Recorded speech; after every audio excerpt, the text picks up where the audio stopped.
Discover the power of productivity rituals that can transform your day from dawn to dusk. In this episode, we'll dive into a set of carefully crafted routines that boost your efficiency, enhance your health, and maximize your potential, all starting with one perfect push-up at 4:30 a.m. Did he say 4:30 a.m.? He did. But before we get into the episode, let me ask you a question. Are you a leader of a small or medium-sized business looking to boost your productivity, your personal productivity, your professional productivity? Well, I want to encourage you to book a complimentary 45-minute personal productivity evaluation call with me, Mr. Productivity. You can do this by going to mrproductivity.com, signing up for my free email newsletter, The Productive Life. The details for how you can score this gift will be in the welcome email. All right, so let me talk about the words ritual and routine. When I did the research on what is the definition of a ritual and what is a definition of a routine, they're pretty much the same. So a ritual is a series of actions performed according to a prescribed order. A routine is a sequence of actions regularly followed. So we're going to use this term routine, and sometimes we'll interchange it with ritual because that's just the way I roll. But when we talk about routines, no one talks about a morning ritual or a bedtime ritual. We talk about routines, and that's what I'm going to talk about on the show today. I have four routines I'm going to share with you. We're going to start out with the morning. Now, here's the thing about routines. They go circular. So do we start with the bedtime routine or the morning routine? It doesn't matter because your day is circular. Midnight, 1, 2, 3, 4, 5, 6, 7, all the way across to midnight. You do it over and over again. So I just chose morning because why not? So I am up. Now, by the way, what I'm telling you on this podcast is not what you should do. This is what I do. And I want you to listen or watch and go, I'm not doing that. Maybe, I should try that out. So think of it like you're going to a restaurant and you're opening the menu and you're like, I'm going to try these things today. So just listen or watch with an open mind. So I am up between 4:30 and 5 o'clock, 7 days a week. 7 days a week. 7 days a week, including vacations and holidays. I'm up between 4:30 and 5. Now, and when I sleep in, it's like 5:15 or 5:30. I am a morning person. Now, I wasn't always a morning person, but I'm 59 years young, and I love getting up in the morning. So what do? First thing I do in the morning, other than what we all do, so we don't need to talk about that. We all do the same thing in the morning. Then I weigh myself. But then I do one proper push-up. Now, some people say, just one? Just one. It's not a lazy push-up. It's a proper push-up, proper form, the whole 9 yards. Now, eventually, I will get to doing more, but I'm not trying to impress anyone. I'm just doing this for myself. Then I squat for at least 4 minutes. This has nothing to do with the squatting I do when I first wake up. Okay, just want to be clear on that. I'm going to tell you why I squat for 4 minutes, and it's going to make sense to you. Hip flexors. As we get older, we lose the ability to flex our hips. If you've ever seen a young child, and when they get down and squatting, their butt almost touches the ground. How low can you go? I can squat for about 4 minutes and my butt's about 4 inches from the ground. Again, I'm 59 years young. I will tell you a story. When I first started doing this, the first day I did it, my body goes, no sweat, finished it. The next day I went to do it and my body goes, whoa, hold up. Are we going to do this every day? And I had a bunch of pain for about 2 to 3 weeks before my hip flexors started loosening up. Now I can do 4, 5, 6 minutes without an issue. Now don't start doing these. If you're out of shape, go check your doctor first. When I finish this, I am a big believer of farmer's walks. My wife, you may call them farmer's carries. Doesn't matter what they're called. She told me the power of farmer's carries. or farmer's walks. And I'm like, so you just carry around weights? That's all you do? They work. So I have two 20-pound weights, and I will do farmer's walks for about 5 to 7 minutes every morning. When I finish that, my arms are kind of shaking. I have a 25-pound kettlebell, and I do two 45-second swings with those. So that's the first part of my morning routine. Now, when I'm finished with that part of the morning routine, it really depends on what kind of day it is. If it's a weightlifting day, by the way, weightlifting day, I have a set of dumbbells in my bedroom, 10, 15, and 20 pounds, because for me, I don't like going to the gym. And a lot of people tell me they like going to the gym, but they got to get dressed, they got to get in the car, they got to drive to the gym, they got to park, they got to walk in and show their badge. And for me, I want a lower barrier of entry. So I have these dumbbells right in our bedroom. And when I finish the first part of my morning routine, if it is a weightlifting day, I will work out for about 5 to 10 minutes. Remember, I've already done the farmer's walks. I've already done the kettlebell swings. So for me, it's about 5 to 10 minutes. When I finish with this, then I will do a reading walk. Yes, you heard me right. A reading walk as I walk briskly up and down our hallway. We have a fairly long hallway. I know it's kind of strange, but I do this until I close my exercise ring. I wear an Apple Watch. That's how I track my activity. Now, if it's not a weightlifting day, once I finish with my push-up, my squats, my farmer's carries, and my kettlebell swings, then I will do the same reading walk, briskly walking up and down my hallway until I have closed my exercise ring. Now, when this is all done, then I will have my breakfast. Now, I have breakfast in 2 stages. My first part of my breakfast is 1 muscle milk, which is 25 grams of protein. When I finish that, I will journal. Then I will go outside and ground 5 to 15 minutes. If it's raining, I use an umbrella. Then I go for a 2-mile run minimum. Now, if it's raining outside, especially if it's thundering and lightning, I will run in my house, although I hate running in my house. It also confuses the dog.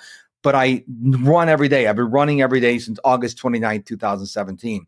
When I'm finished with the run, I cool down, then I take a cold shower, and then I'm on to my day.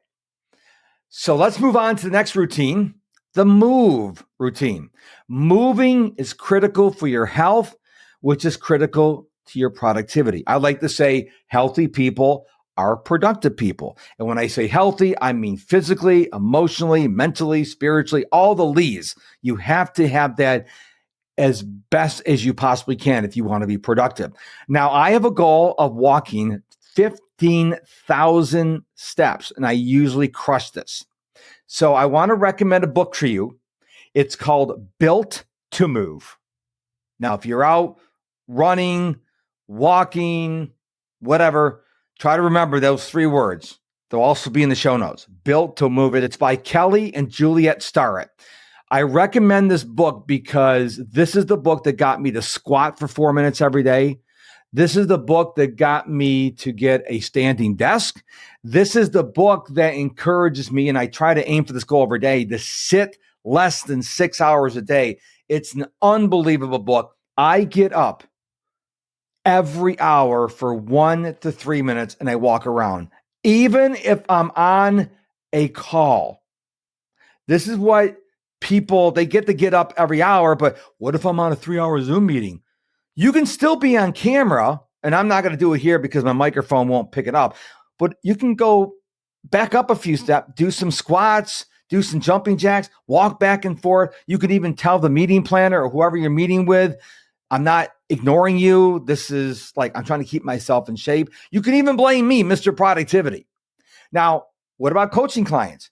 If I'm on a call with a coaching client, I will actually say, okay, listen, we need to, let's move for a couple minutes here. And they're like, no one does this. It's important. So you need to move.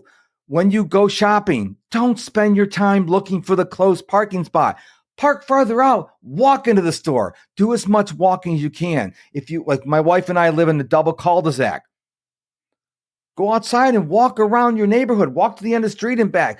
Keep moving, especially when you get older, because as we grow older, things start to creak and we're like, I don't want to move. And you become sedentary, and that causes a whole host of problems. So that's the move routine, which goes on all day, by the way. Next up, the planning routine. I don't want you to live your life on a hope, a prayer, a dream, or whatever. I want you to have a plan. So at the end of every day, I want you to gift yourself time to review your day.